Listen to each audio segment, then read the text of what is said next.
¿Qué tal, amigos de Valora Radio? Sean ustedes bienvenidos a una emisión más de este programa Soldados de Dios. Soy su servidor Jaime Velázquez y les agradezco infinitamente que me estén acompañando el día de hoy.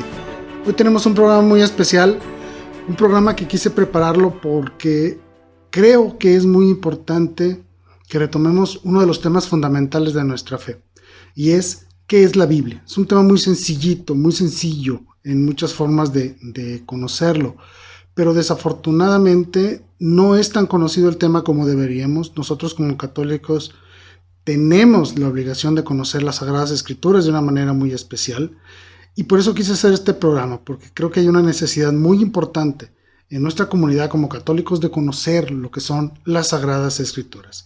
Pero antes de entrar al tema, les recuerdo que estamos en las redes sociales. Estamos transmitiendo en vivo a través de la señal de Facebook Live en la página de Valora Radio. También estaremos transmitiendo a través de Facebook en la página de Soldados de Dios, de este programa, Soldados de Dios. También nos pueden escuchar y ver en la señal de www.valoraradio.org. Estamos aquí para servirles. Durante la transmisión de este programa yo voy a estar aquí listo para responder todos sus mensajes, todos sus comentarios. Gracias, de verdad, muchísimas gracias por estar acompañándome el día de hoy. También recordarles que Valora Radio necesita de su ayuda. Necesitamos de su caridad para poder sostener todo este esfuerzo que hacemos como estación. Todos los conductores que prestamos nuestro tiempo a Valora lo hacemos con gran dedicación, con gran gusto. Pero la transmisión, la señal, los equipos, micrófonos, todo requiere gasto y necesitamos de esa ayuda para podernos mantener a flote. Como ustedes saben, nosotros no cobramos por nuestros servicios, pero sí necesitamos de su ayuda económica para poder salir adelante y poder continuar con esta labor de evangelizar el mundo. Por favor, ayúdenos con las estrellitas de Facebook. Si recordarán, Facebook permite a los usuarios contribuir económicamente hacia los programas que están viendo a través de estrellitas. Estas estrellitas nos permiten a nosotros financiarnos para poder continuar con esta labor. Así que no me queda más que agradecerles, de verdad, muchas gracias por su caridad. Nos encomendamos a sus oraciones y cuando tengan oportunidad regálenos algunas estrellitas para poder continuar con esta labor. Pues bien, el tema son las Sagradas Escrituras. Es un tema complicado y sencillo. Sencillo porque sabemos lo que son las Sagradas Escrituras. Cada vez que vamos a misa escuchamos las Sagradas Escrituras. Toda nuestra fe tiene un sustento en las Sagradas Escrituras. Pero pocas veces hemos reflexionado sobre el tema central de qué son las Sagradas Escrituras, de dónde vienen, quién las hizo, por qué existen. Es un tema que se vuelve cada vez más complejo y más en el área de la apologética. Porque, como ustedes sabrán, una gran cantidad de sectas y de otro tipo de iglesias históricas que han surgido a lo largo de los años utilizan la palabra de Dios de una manera especial. Bueno, nosotros no tomamos la palabra de Dios a una libre interpretación, sino una guía. Nosotros tratamos de seguir siempre la guía del magisterio de la iglesia y tiene una razón fundamental para hacerlo, y es de que no podamos creer lo que se nos venga en gana leyendo las Sagradas Escrituras. Se escuchará un poco absurdo, pero es la verdad. Si nosotros tomamos las Sagradas Escrituras y las leemos sin una guía, sin la asistencia del magisterio de la iglesia, vamos a terminar creyendo cualquier tontería, como es lo que sucede en la gran diversidad de sectas que existen actualmente. Y esta fragmentación se da muchas veces por las malas interpretaciones que se le dan a las Sagradas Escrituras. Entonces, si una persona no está de acuerdo con el pastor en turno que está diciendo, funda una nueva iglesia y van creciendo y creciendo las sectas. ¿Por qué? Porque no hay unidad. Y por lo mismo no hay una unidad establecida en la interpretación y la forma en que podemos aproximarnos a las Sagradas Escrituras. Debemos hacerlo con inteligencia, con un razonamiento muy bien fundamentado, siguiendo todas y cada una de las diferentes y diversas técnicas de aproximación que tenemos disponibles para acceder a las Sagradas Escrituras, pero sobre todo, y esto es lo más importante, siguiendo la tradición de la iglesia, siguiendo al magisterio de la iglesia. No podemos nosotros tomar las Sagradas Escrituras e interpretarla como se nos venga en gana. Vamos a terminar creyendo cualquier tontería, porque muchas veces nosotros no estamos a veces preparados para poder interpretar los pasajes bíblicos de una manera correcta. Debemos de ser obedientes, debemos de ser humildes y reconocer que el estudio de las Sagradas Escrituras muchas veces nos supera y que debemos acercarnos a aquellos que son verdaderamente expertos en esta materia y sobre todo que sabemos que están asistidos por el Espíritu Santo, y ellos son el magisterio de la iglesia. Pero el tema hoy es básicamente qué es la Biblia, conocer un poquito de su historia, de su contenido de una manera muy general, obviamente, para poder conocer un poco más sobre estas escrituras que son la fuente primaria de nuestra fe. Así debemos de entenderlo. Cuando vino nuestro Señor Jesucristo, nos dejó una iglesia, y esta iglesia nos ha regalado dos grandes tesoros: las Sagradas Escrituras y la Sagrada Tradición, es decir, las enseñanzas escritas y las enseñanzas vividas a lo largo de los años por la iglesia, escritura y tradición. En eso está contenida la revelación de nuestro Señor Jesucristo, que es el depósito de la fe de la iglesia. Nosotros, repito, no podemos tomar las Sagradas Escrituras e interpretarlas libremente. Debe haber un orden, una guía, una forma correcta de aproximarnos a las Escrituras y leerlos de manera adecuada y correcta. Y básicamente de eso se trata el tema de conocer un poco sobre las Sagradas Escrituras. Pues bien, el Catecismo de la Iglesia Católica, en su artículo número 81, nos dice lo siguiente: la Sagrada Escritura es la palabra de Dios, en cuanto escrita por inspiración del Espíritu Santo. Cuando alguien nos pregunte qué es la Sagrada Escritura o qué es la Biblia, debemos decir eso: es la palabra de Dios, escrita a lo largo de los años por la inspiración del Espíritu Santo. Eso es la Biblia, ¿sí? Sabemos que se compone de un Antiguo y de un Nuevo Testamento. Es una división que básicamente parte del hecho de la encarnación de nuestro Señor Jesucristo. ¿Qué escritos existían antes de Cristo? Antiguo Testamento. ¿Qué escritos surgieron con la encarnación de nuestro Señor? Nuevo Testamento. ¿Por qué se le llama Biblia? ¿De dónde surge este nombre de Biblia? La palabra biblios significa libros en el griego. Por lo tanto, debemos entender que la Biblia no es un libro, sino muchos libros contenidos en un compendio especial. Este compendio está contenido básicamente por 73 libros, que son 46 libros del Antiguo Testamento, 46 libros antes de Cristo y 27 libros después de Cristo, o 27 documentos, si lo quieren ver de esa manera. Entonces, eso es lo que significa Biblia: un conjunto de libros. Y así surge el nombre de las Sagradas Escrituras, Biblia. Bien. Las cosas más importantes de esta Biblia es de que esta composición tiene una estructura fundamental, una estructura que nos permite a nosotros conocer de una manera muy general, obviamente sin introducirnos a la lectura de la Sagrada Escritura ahorita, comprender cómo están compuestos cada uno de ellos. Por ejemplo, el Antiguo Testamento contiene 21 libros históricos, 7 libros didácticos y 18 libros proféticos. El Nuevo Testamento se integra por 4 evangelios, un libro histórico, 14 cartas de San Pablo o atribuidas a San Pablo, 7 cartas de los apóstoles y un libro profético. Así es como está compuesta de alguna manera la Biblia, y eso es lo que conforman los 73 libros.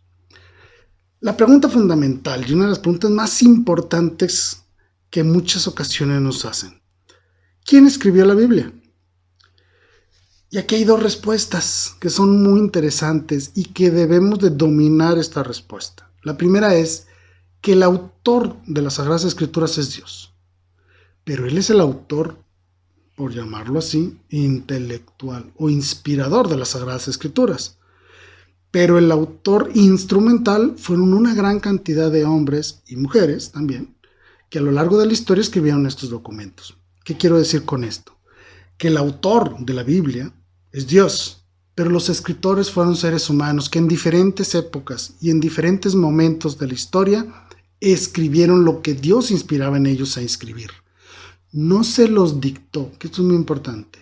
La Biblia no es un libro dictado, es un libro inspirado, porque cada uno de los autores escribió con sus propias herramientas, con sus propias palabras, con sus propios sentimientos. Es decir, Dios no obstaculizó para nada los sentimientos de la persona que en ese momento estaba escribiendo.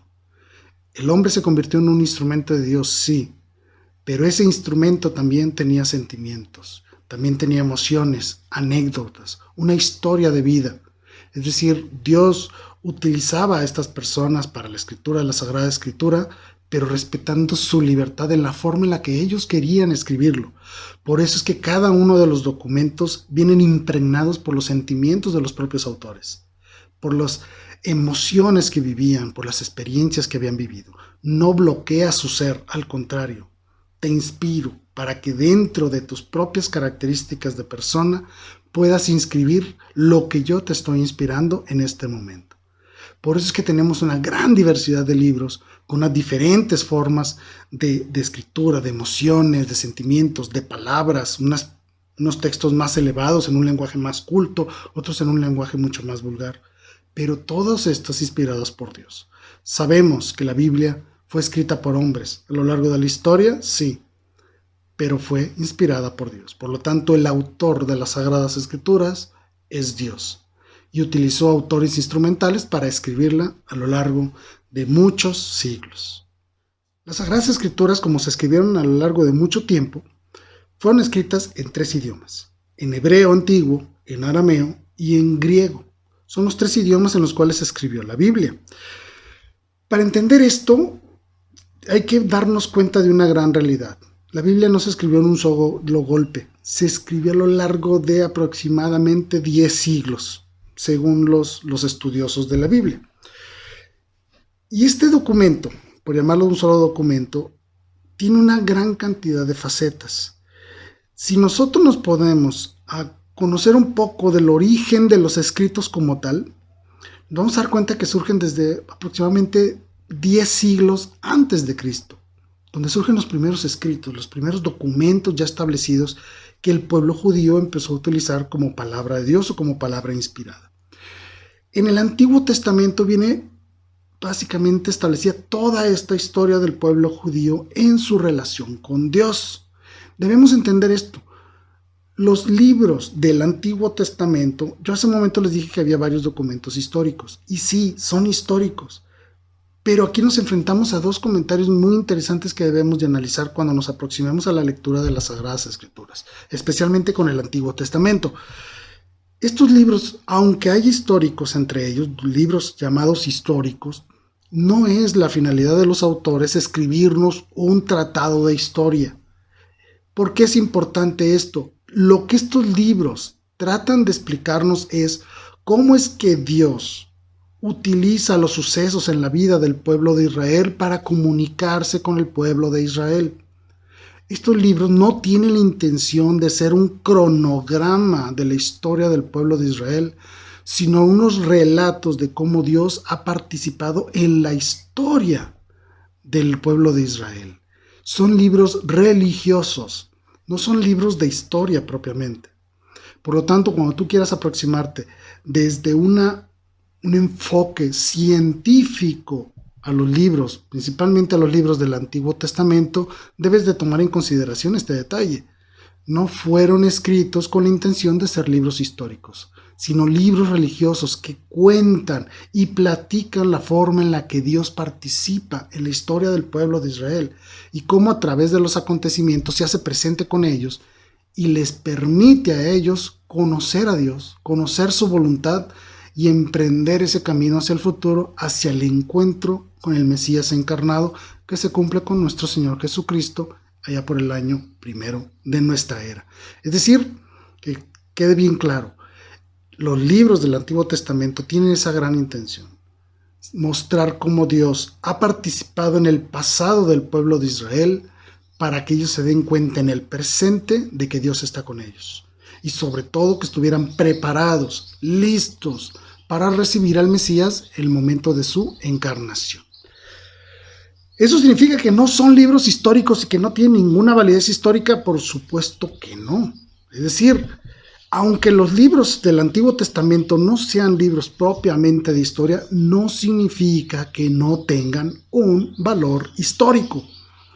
Esto es interesante, porque sin ser su primera intención ser unos libros de historia del pueblo de Israel, sino libros que platican la forma en que Dios participa en la historia del pueblo de Israel, sí contienen elementos necesarios para analizar la historia humana del pueblo de Israel. Debemos entenderlo así. Aunque el Antiguo Testamento narra una gran cantidad de eventos históricos, ejemplo, el Éxodo, ¿fue un hecho histórico? Sí. Las plagas de las plagas de Egipto, ¿fueron un hecho histórico? Sí. ¿Moisés existió? Sí. ¿Qué quiero decir con eso? Son eventos históricos y todos estos documentos, toda esta información viene establecida en el Antiguo Testamento, pero no la intención del documento enseñarnos historia, sino enseñarnos la acción de Dios con ellos. Muchos de estos eventos históricos sucedieron, todo lo que viene narrado ahí sucedió, pero tal vez, y pongo el tal vez con esas comillas, tal vez no sucedieron tal cual están relatados en los documentos, sino que fueron escritos de una manera poética, de una manera especial, para mostrar el favor de Dios por el pueblo de Israel. Esa es la intención de los libros, no ser compendios de historia, sino verdaderos relatos de Dios trabajando y actuando en la historia del pueblo de Israel.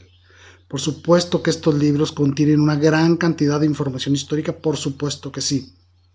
Pero no son para eso, no son para conocer simplemente historia, sino para conocer la historia de Israel en su relación con Dios o viceversa, de Dios con el pueblo de Israel. Este es el sentido fundamental de los libros del Antiguo Testamento. Y además de todo esto que les estoy narrando, existe otra gran dificultad para nosotros el día de hoy. ¿Cómo puedo yo aproximarme a la lectura de las Sagradas Escrituras si yo me doy cuenta que gran cantidad de las cosas que están narradas en estos libros, principalmente del Antiguo Testamento, sucedieron hace miles de años, en un contexto social, político, religioso y cultural muy diferente al cual yo estoy viviendo el día de hoy? Entonces lo que debemos de hacer es evitar los anacronismos. ¿Qué significa esto? Es muy sencillo. Yo no puedo leer un documento de hace 3000 años, como lo puede ser el Génesis o puede ser el libro del Éxodo. No puedo leerlo con los criterios que yo tengo el día de hoy. Un ejemplo muy sencillo puede ser el tema de la esclavitud, puede ser el tema de los sacrificios, puede ser el tema de la idolatría, como las personas adoraban imágenes. Es decir, debo de entender el contexto en el cual estos libros fueron escritos en su antigüedad, en su momento, para poder interpretarlos y conocerlos de mejor manera y sobre todo aprender de mejor manera lo que estos libros nos están tratando de enseñar, lo que Dios quiere enseñarnos a través de estos documentos. No podemos tomar los criterios que tengo hoy en día para estudiar los libros de hace 3000 años. Tengo que trasladarme, ¿sí?, al contexto en el cual todos esos libros fueron escritos para poder entender mejor lo que estaban sucediendo. Este criterio de aproximación no es muy viejo, es relativamente nuevo, surgió hace apenas unos 100 años, en cual los historiadores, gracias a la arqueología y a una gran cantidad de ciencias históricas, pudieron, de alguna manera, empezar a leer las Sagradas Escrituras con un análisis de sociopolítico, religioso y cultural ubicado en el contexto adecuado en el cual fueron escritos. ¿Es una herramienta valiosísima para la interpretación de las Sagradas Escrituras? Sí, pero no es la única. Que eso es muy importante, que quiero aclararlo. En lo personal a mí me gusta mucho conocer esto porque me permite conocer cuál era el sentimiento de estas personas cuando algún documento de estos fue escrito y me permite entender muchas cosas, muchas palabras, gestos, narrativas, eventos, cosas que se hacían en la antigüedad y que ya no se hacen y que yo no conozco. Pero el conocerlas me permite darle mayor profundidad al estudio de las Sagradas Escrituras. Es muy válido, pero lo que debemos evitar es considerar que esta es la única forma de interpretar las Sagradas Escrituras. No, por supuesto que no. Solo es una herramienta que nos ayuda a colocarnos en esos tiempos para poder interpretarlos de mejor manera. La iglesia hace eso. Conoce lo que era el pueblo de Israel, conoce cómo era su sociedad y en base a esto y a una gran cantidad de ciencias y a una gran cantidad de elementos de la filosofía, de los idiomas, de la lógica, de la teología, etc., permiten crear una interpretación adecuada de las Sagradas Escrituras. Entonces, no hagamos de nosotros el problema hoy del anacronismo una realidad cuando leamos las Sagradas Escrituras.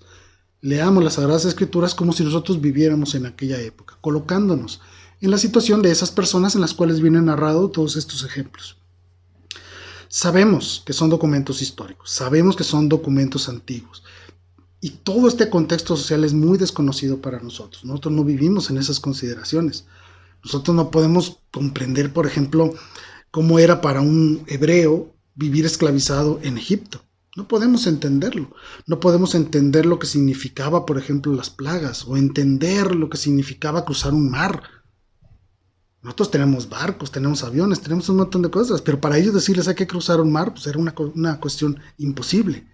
Entonces podemos colocarnos, por ejemplo, en la situación de ellos y comprender de mejor manera la gran acción de Dios que realiza en su historia y cómo ellos utilizan estos mismos elementos para narrarnos los eventos de una manera hermosa, poética, alimentando de una manera especial la narrativa que nos permitan conocer a Dios. Las Sagradas Escrituras tienen ese objetivo: conoce a Dios a través de mi historia.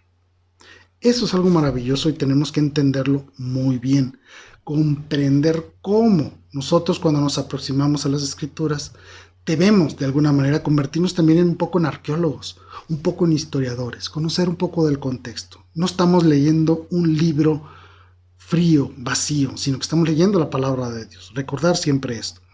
Y más aún cuando leemos el Nuevo Testamento, porque estamos leyendo la historia, la vida de alguien a cual amamos intensamente, que es nuestro Señor Dios Jesucristo. Si tú no tienes este sentimiento de amor al momento de acercarte a las Sagradas Escrituras, va a ser muy difícil que te enamores de los personajes, que te enamores de aquel que está narrando los eventos, que verdaderamente te quedes insertado en la vida y en las enseñanzas de Dios. Tenemos que tomar una actitud especial al aproximarnos a las Sagradas Escrituras y ahorita las vamos a ver.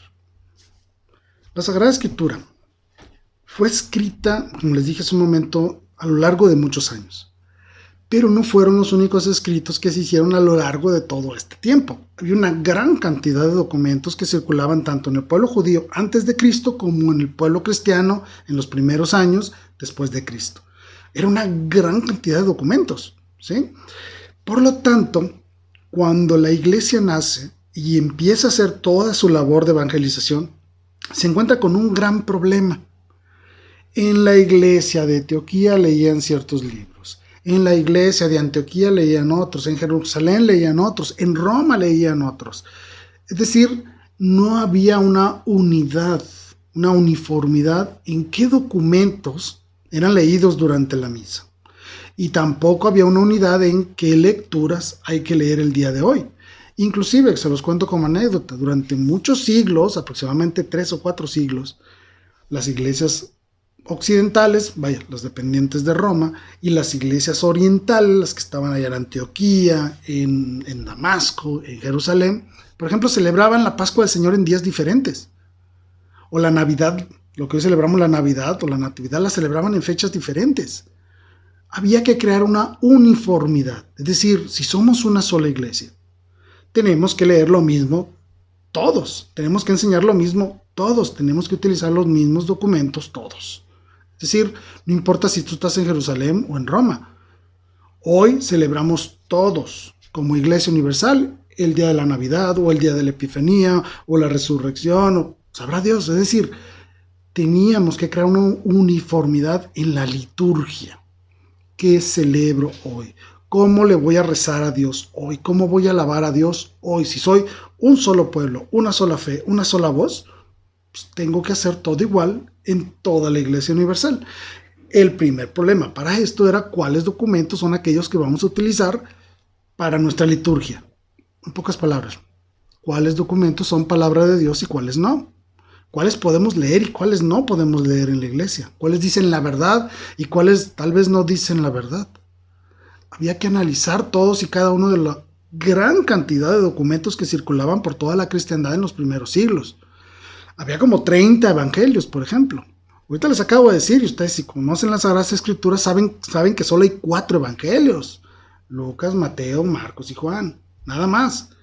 Pero en realidad, durante los primeros 300 años de la vida de la iglesia, había más de 20 o 30 evangelios. El de Santiago, el protoevangelio de Santiago, el de Tomás, el de María Magdalena, el de la infancia de Jesús, y una gran cantidad de documentos. Y en ocasiones, en algunas iglesias locales consideraban estos documentos como palabra de Dios. Entonces la iglesia tuvo que unificar. Vamos a hacer un concilio, vamos a reunirnos como iglesia y vamos a decir qué libros son palabra de Dios y cuáles libros no son palabra de Dios. Y a esto se le ocurrió a un papa, al papa número 37 de la historia de la iglesia, el papa San Damaso I, que él primero convoca a vamos a verlo, voy a decirlo concilio, ¿sí? O pequeñas reuniones de obispos en Roma en el año 382, Fue el primer sínodo que se reunió en la Iglesia Católica para hablar, ahora sí, de cuáles son los libros inspirados y cuáles no. Eso sucedió en Roma en el año 382. Y ahí se seleccionaron los 73 libros que hoy nosotros conocemos como Biblia. Posteriormente, en el año 393, estas decisiones del Sínodo de Roma fueron compartidos con la Iglesia Oriental, principalmente en Hipona, que está ahí en el norte de África, donde se reunieron otro grupo de obispos, analizaron las resoluciones del Concilio de Roma y dijeron, es correcto, estos son los libros inspirados por Dios. Esto fue en el año 393.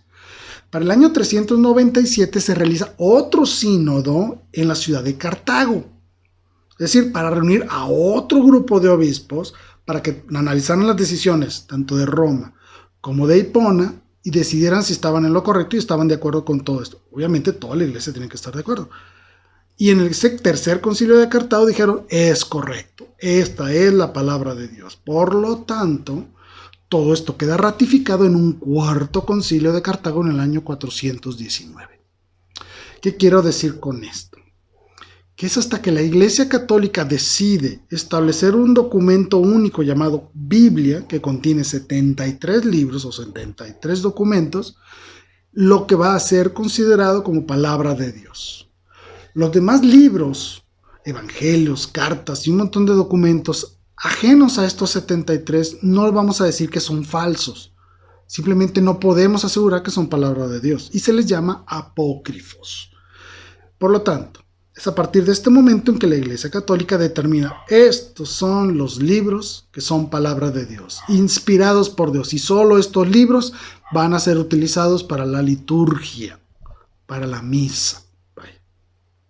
Y así ha sido desde aquellos entonces. Gracias a estas decisiones surgen ya la universalidad en los misales. Es decir, si ustedes van hoy, por ejemplo, van a misa en México, en Honduras, en Guatemala, en Estados Unidos, en Francia o en cualquier parte del mundo, van a leer las mismas lecturas que usamos nosotros aquí en México.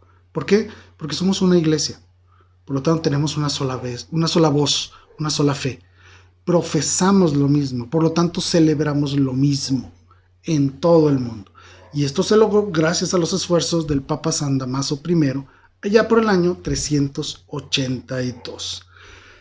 Desafortunadamente, entrando el siglo XVI, surge la gran reforma protestante con Lutero y sus amiguitos, y pues obviamente ellos ponen en duda qué es la palabra de Dios, ponen en duda la autoridad del Papa, ponen un montón de cosas, de problemas, y se celebra el Concilio de Trento, entre los años 1545 y 1563, para resolver todas las disputas teológicas que había generado la reforma protestante.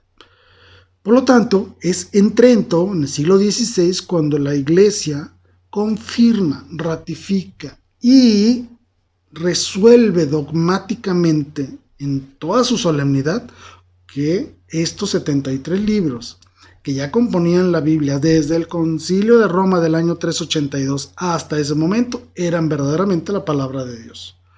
No significa que la Iglesia haya establecido el canon de la Biblia hasta el siglo XVI, no. Lo hizo desde el siglo IV, entrando el V. Desde entonces lo hizo. En Trento lo que hizo fue ratificar lo que ya sabíamos, y lo tuvo que ratificar de una manera solemne y dogmática para hacerle frente a las disputas que estaban haciendo los movimientos protestantes del siglo XVI. Pero no les crean cuando le digan que la Iglesia se inventó la Biblia en el siglo XVI. Eso es absurdo. La inventó, por decirlo así, en el siglo IV. Concilio de Roma 382. No se les olvide ese dato. Papa San Damaso I fue el Papa número 37 de la Iglesia Católica. Pues bien, según estas resoluciones del Papa San Damaso, había que crear entonces un documento único. Hay que crear una Biblia. Lo que conocemos como Biblia es un solo libro, un solo documento que contenga toda la palabra de Dios. Y para eso se le encarga a un hombre muy santo llamado, también muy corajudo, de un carácter muy fuerte, San Jerónimo de Estridón. Este señor, San Jerónimo de Estridón, era un erudito, un conocedor de las Sagradas Escrituras, pero también un gran conocedor de las ciencias de la época, Estamos hablando a finales del siglo IV. Este señor conocía idiomas, conocía muy bien la escritura, conocía muy bien las costumbres y las culturas del pueblo griego, del pueblo hebreo. Era una persona muy sabia. Por lo tanto, a él se le encomienda crear una traducción única de los documentos históricos, de los documentos, inspirados por Dios. En el Concilio de Roma del 382, el Papa y sus obispos deciden: estos 73 libros es palabra de Dios. Y se los dan a San Jerónimo de Estridón para que convierta todos esos documentos a una versión única. Es decir, estaban escritos en hebreo, en arameo y en griego. Y para que todos estos documentos los tradujera a un solo documento en latín. ¿Por qué en latín? Recordemos que el latín se hablaba en todo lo que eran los dominios del Imperio Romano. Por lo tanto, era el idioma universal, o por lo menos del mundo conocido de aquella época. Lo que hoy sería el inglés, por decirlo de alguna manera, donde en todo el mundo se habla el inglés, pues se está convirtiendo en un idioma universal. Por lo tanto, San Jerónimo hace eso, traduce todos estos documentos al latín. Y surge la primer Biblia, y es, por decirlo de alguna manera, la Biblia oficial de la Iglesia Católica, que se llama la Vulgata. ¿Por qué se le llama así? Porque está escrito en un latín vulgar. No significa que sea un latín grosero, significa que es un latín que cualquier persona podía entenderlo. Cualquier persona que supiera latín podía entender estas escrituras, podía leerlas. No estaban escritas en un nivel muy elevado de idioma, no, sino que estaban escritos de manera muy sencilla, una manera vulgar, para que cualquier persona pudiera entenderlo simplemente sabiendo hablar latín. Y surge la Vulgata, que es la Biblia que utiliza la Iglesia Católica hasta el día de hoy. Pero hay que decir esto, y hay que decirlo de una manera muy clara. En el siglo XVI surgieron problemas muy fuertes con la Reforma protestante, ¿sí? Estas personas, especialmente Lutero, lo que hizo fue negar que la Vulgata, este documento escrito en latín, donde contenía todos los libros de la Biblia, él dudaba de que estaba correcto este compendio de libros. Entonces, él negó una cierta cantidad de libros. ¿Por qué los negó? Antes de entrar en tema, ¿por qué los negó? Muy sencillo. Una de las cosas que Lutero necesitaba borrar de la teología y de la dogmática cristiana era la existencia del purgatorio, como uno de los temas fundamentales. Porque el purgatorio entonces hacía invalidar sus creencias. Por lo tanto, en lugar de él convertirse a la verdadera fe como debió haberlo hecho, prefirió destruir el concepto purgatorio por una serie de consideraciones especiales. Bueno, uno de los fundamentos principales de la existencia del purgatorio, que lo vimos en un programa anterior, es cómo los mismos judíos ya creían en este proceso de purificación y estaba contenido en el segundo libro de los Macabeos del Antiguo Testamento, que se puede decir que fue el último libro escrito del Antiguo Testamento. Bueno, entonces, cuando Lutero niega toda esta serie de documentos y él empieza a decir que los libros, 7 libros llamados deuterocanónicos, así se les llama, no eran palabra de Dios, quiere destruir el canon que ya habían determinado la Iglesia Católica. Bien. Entonces él utilizó un argumento muy sencillo.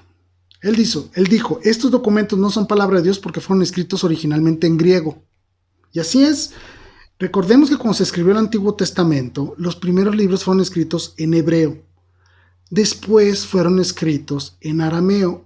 Y ya en los últimos 2-3 siglos antes de Cristo, los últimos documentos ya fueron escritos directamente en griego. ¿Por qué?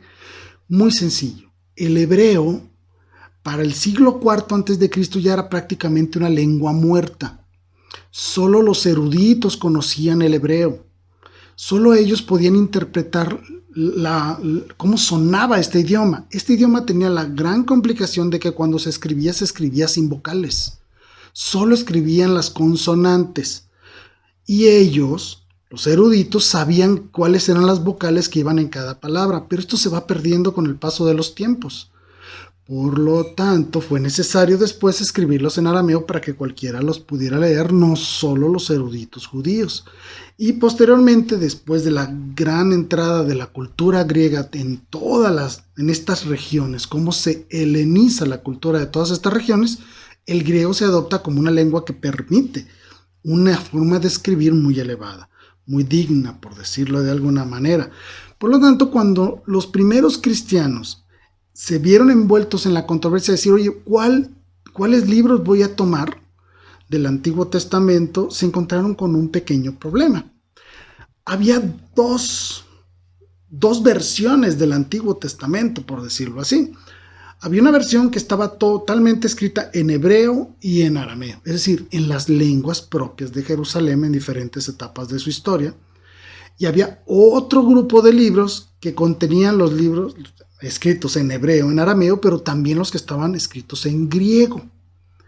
Y es aquí donde los primeros cristianos dijeron, muy sencillo, ¿cuáles eran los libros que utilizaba nuestro Señor Jesucristo? ¿Cuál versión de las dos, la palestinense, que solo incluía los escritos en hebreo y en arameo, o la alejandrina, que incluía hebreo, arameo y griego?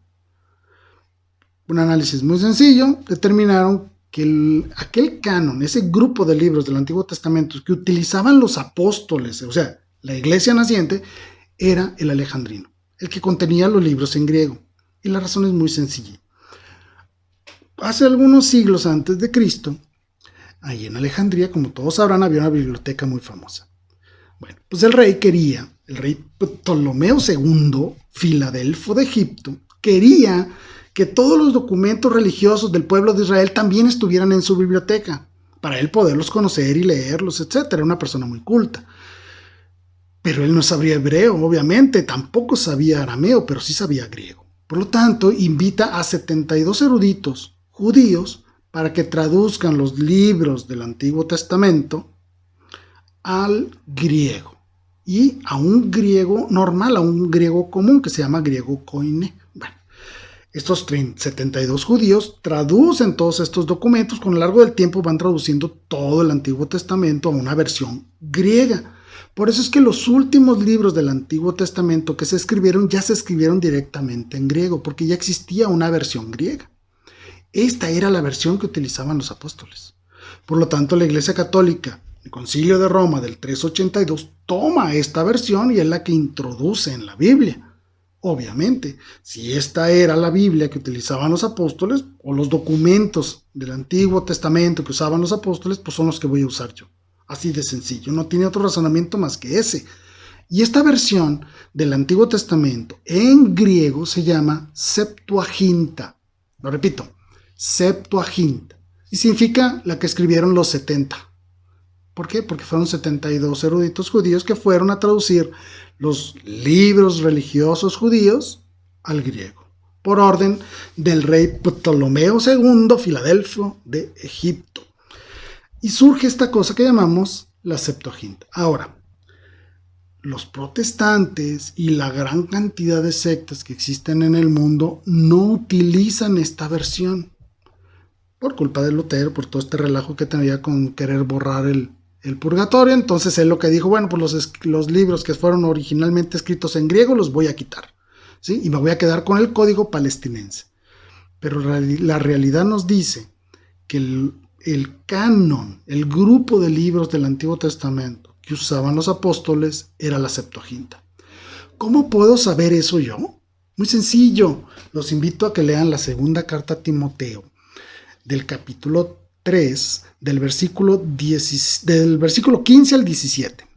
2 Timoteo, capítulo 3, versículos 15 al 17. Fíjense lo que dice San Pablo. San Pablo le está escribiendo a Timoteo y le dice lo siguiente: recuerda que desde la niñez, o sea, cuando eran niños, conoces las sagradas escrituras. Ellas pueden darte la sabiduría que conduce a la salvación, mediante la fe en Cristo Jesús. Toda la escritura está inspirada por Dios, toda. Y es útil para enseñar, para arguir, para corregir y para educar en la justicia, a fin de que el hombre de Dios sea perfecto y esté preparado para hacer siempre el bien. Palabra de Dios. ¿Por qué es tan importante para nosotros esta cita? Muy sencillo. San Pablo era un judío de la diáspora, es decir, un judío que vivía fuera de Jerusalén. Sabemos que él vivía en Tarso, por eso le decimos San Pablo de Tarso, ¿sí? O Saulo de Tarso, porque él era de Tarso, esa ciudad se llama Tarso en Turquía. y él conocía las escrituras. Lo está diciendo, desde que éramos niños, le está diciendo a Timoteo, desde que éramos niños conocemos las Sagradas Escrituras. ¿Cuáles eran las Sagradas Escrituras que manejaba San Pablo? La versión griega. ¿Por qué? Porque San Pablo hablaba griego. Sabemos perfectamente que él está diciendo, oye, nosotros conocemos las Escrituras en griego desde que éramos niños y esta es la palabra de Dios. Por eso es que la iglesia simplemente toma este canon en griego y es el que utiliza. Ahora, ¿cómo puedo también estar seguro de que San Pablo utilizaba la versión griega? Muy sencillo. San Pablo cita la segunda carta a los Macabeos o el segundo libro de Macabeos, escrito originalmente en griego, porque fue escrito 150 años antes de Cristo. ¿Por qué lo cita? Cuando habla de la resurrección, habla de los Macabeos que ofrecieron sacrificios para una mejor resurrección de aquellos que habían caído en combate. San Pablo cita este libro. Por lo tanto, sabemos que San Pablo conocía el segundo libro de Macabeos, y para conocer ese libro es porque utilizaba la Septuaginta, la versión de los escritos sagrados de los judíos en su versión griega. Sabemos entonces que el Antiguo Testamento que debemos usar es el que usaba la iglesia primitiva. ¿Y cuáles son estos? La Septuaginta, porque San Pablo dice claramente que esa versión es palabra de Dios y porque él mismo cita los documentos en griego originalmente, cosa que Lutero negó y cosa que nosotros no aceptamos bajo ninguna circunstancia. Por eso es que decimos con toda certeza, el Antiguo Testamento está compuesto por 46 libros. San Pablo nos acaba de decir que es palabra de Dios y San Pablo nos lo confirma cuando cita el segundo libro de los Macabeos en sus enseñanzas con Timoteo. Bien. Entonces, seamos muy claros. Las Sagradas Escrituras son conocidas así porque la Iglesia así lo ha determinado. Y si alguna vez alguien te dice, oye, la Iglesia Católica le agregó libros a la Biblia, pues dile, sí es cierto, claro que sí le agregamos libros. Le agregamos 27 libros y se llama Nuevo Testamento. ¿Cuál es el único fundamento que yo tengo hoy para decir que la Biblia es palabra de Dios? Hay que ser muy claros. La Biblia no se cita a sí misma. Es decir, en ningún lado la Biblia dice, esta es palabra de Dios. Ningún lado dice eso. Una vez le pregunté a un protestante, ¿dónde dice en la Biblia cuáles libros debe de tener la Biblia? Y me contestó, en el índice. Obviamente me reí un buen rato. Pero no, ¿quién es la autoridad que me dice, oye, este libro, que está compuesto por 73 diferentes libros, es la palabra de Dios? ¿Quién te dijo eso? Muy sencillo, te lo dijo la Iglesia Católica. Concilio de Roma del año 382 y subsecuentes. Hay un evento histórico que a mí me gusta mucho citar. En aquellos tiempos había una herejía que se llamaba de los maniqueos. No voy a explicar mucho. Bueno, y uno de los líderes de los maniqueos quiso enfrentarse en un debate con San Agustín de Hipona. San Agustín acababa de salir de todos estos concilios y todas estas disputas por los libros inspirados por Dios para poder decidir cuáles eran estos libros. Entonces San Agustín le contesta a este erudito de la herejía maniquea, le dice, oye, ¿por qué estás usando la Biblia? No puedes tú usar la Biblia. Tú no puedes citar estos documentos como si fueran palabra de Dios, porque tú estás negando la autoridad de la Iglesia. Y si tú niegas la autoridad de la Iglesia, no tienes motivo alguno para creer que estos libros, esta cosa llamada Biblia, es palabra de Dios. Porque si tú me dices que yo creo en estos libros, pero no en la Iglesia, no puedo hacerlo, porque es la Iglesia la que me dio estos libros. Ponte de acuerdo. No puedes creer lo que se te venga en gana. Si tú me dices que no creo en la Iglesia Católica, tampoco puedo creer entonces que estos libros es palabra de Dios. Porque es la Iglesia la que te dio esos libros.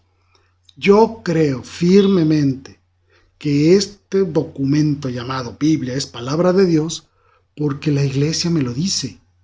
Es el único fundamento. Y lo dijo textualmente San Agustín, por mi parte no creeré en las Sagradas Escrituras a menos que la autoridad de la Iglesia Católica me mueva a ello. Así de sencillo. Yo, ¿por qué digo que la Biblia es palabra de Dios? Porque la Iglesia me lo dijo. Y porque ella es la que tiene la autoridad para decir cuáles son los libros inspirados y cuáles no. En la misma Biblia no existe ningún versículo que te diga esto es palabra de Dios. No existe. Es una decisión de la Iglesia. Y como les platiqué al principio, necesitamos unificar nuestra liturgia. Por eso hay que tener un solo documento base. Entonces vamos a crear una cosa llamada Biblia. Y va a ser la Vulgata, la que va a ser San Jerónimo, las traducciones de San Jerónimo allá por principios del siglo V. Fíjense, hasta el siglo V. San Agustín remata esta controversia con este líder de los maniqueos cuando le dice: yo me apegaré a aquellos que me han mandado creer en las Escrituras, en la Iglesia Católica. Así de sencillo, ¿sí? Esto lo pueden buscar claramente en las cartas de San Agustín. Se llama la epístola, en contra de la epístola de Mani llamada la Fundación. Esa es la cita bibliográfica donde ustedes pueden buscar esta respuesta de San Agustín, donde él claramente le dice a este líder maniqueo: o crees en los católicos o no crees en los católicos. ¿Crees en las Sagradas Escrituras? Tienes que creer aquellos que te dieron las Sagradas Escrituras, se llama la Iglesia Católica. No puedes interpretar la Biblia fuera de la Iglesia que te las ha dado, fuera de aquellos que te mandan creer en las Sagradas Escrituras. ¿Cómo debemos interpretar las Sagradas Escrituras? Es una pregunta difícil, porque nosotros, laicos, no debemos interpretarlas a lo loco. Podemos leerlas, claro, podemos estudiarlas, por supuesto, es una obligación hacerlo. Podemos interpretarlas, claro que sí, pero siempre apegados al magisterio de la Iglesia. Debo de investigar con atención a los que los verdaderos autores quisieron expresar y que esto me lo comunica la Iglesia, el magisterio de la Iglesia, porque son ellos los que han tomado estos libros, son ellos los que están inspirados por el Espíritu Santo para que nos permitan compartir esta gran misión de Dios, que es ir a evangelizar al mundo. Por lo tanto, son ellos los que pueden enseñarnos cómo interpretar la Biblia. Esto lo pueden leer en la Constitución Dogmática Dei Verbum del Concilio Vaticano II, un documento que les aconsejo que lo lean, que lo estudien, es muy hermoso y que nos habla verdaderamente de lo que significa acercarnos con un corazón abierto a la palabra de Dios y a sus enseñanzas, y sobre todo apegados al magisterio de la Iglesia, que es lo más importante. Para terminar, unas reflexiones que quiero hacer de cómo debo yo aproximarme a la lectura de las Sagradas Escrituras. No puedes tomar la Biblia como si fuera cualquier libro, tienes que aproximarte a ella de una manera especial, con un movimiento interno de tu corazón hacia esta lectura, porque no estás leyendo una comedia, no estás leyendo una novela, un simple poema, no, estás leyendo la palabra de Dios. Por lo tanto, tienes que poner especial atención a lo que Dios quiere de ti. La aproximación a la Sagrada Escritura debe hacerse de una manera especial. Y aquí les voy a decir algunos comentarios para ayudar un poquito a esta aproximación. Antes de leer la Escritura, hay que hacer una oración. Ponte, encomiéndate a Dios. Dios mío, voy a leer la Biblia, por favor, ven, ayúdame. Una oración, ponte en oración, porque toda la lectura de la Biblia es parte de la oración. Haz una lectura pausada, tranquilo. No tienes por qué leer a las carreras, con calma. Es la palabra de Dios, pon atención. Hay que ser humildes, muy importante. No puedes leer la palabra de Dios como si ya fueras un erudito y ya conoces todo, a ver en qué le reniego a Dios. No, con total humildad. Para ponerte en esa ocasión de decir: a ver, Dios, aquí estoy, así como le dijo aquel siervo, aquí estoy, Señor, habla, que tu siervo escucha. Así hay que acercarnos a las Sagradas Escrituras. Busca ese mensaje que Dios quiere darte a ti en ese momento especial de tu vida. Hay que leerla a diario, ¿sí? Poquito, no mucho, no digo que te la leas toda de un jalón, no, con calma. Un capítulo, unos versículos, a tu ritmo, para que vayas verdaderamente entablando una relación de diálogo con Dios a través de la Escritura. Muy importante, cuando escojas una Biblia, asegúrate que sea una Biblia católica, porque estas Biblias católicas abajo traen notas y comentarios que te ayudan a entender el contenido de los versículos que estás leyendo arriba. Es una forma de mejor entender la Biblia, ¿sí? Lee esos comentarios, lee esas notas porque te orientan de una mejor forma para interpretar la Sagrada Escritura. Y algo muy importante, no la leas a lo loco. Eso de que agarres la Biblia y ábrela donde sea y que porque Dios quiere que ahí la leas y ahí está la respuesta a lo que quieres, necesitas en ese momento, eso es falso, es mentira totalmente, ¿eh? Eso raya en la superstición. No, así no se lee la Biblia, se lee con orden. La Iglesia la lee con orden, por eso tiene 3 ciclos de las misas, de los ciclos A, B y C, que cada 3 años se van renovando en la Iglesia. Hay un orden. Lee la Biblia con orden, con dedicación, con humildad, y haz de toda la lectura de la Sagrada Escritura un momento de oración.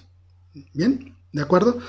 Pues no me queda más que despedirme, agradecerte infinitamente que me hayas acompañado el día de hoy, esperando que este programa te haya gustado y que te sea útil, que verdaderamente te sea útil el momento de aproximarte a las Sagradas Escrituras con un amor especial hacia aquel que ha inspirado estas escrituras, que es nuestro Señor Dios.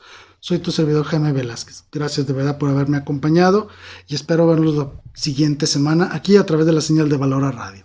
Gracias, hasta luego. Me encomiendo sus oraciones, cuenten con las mías. Hasta luego.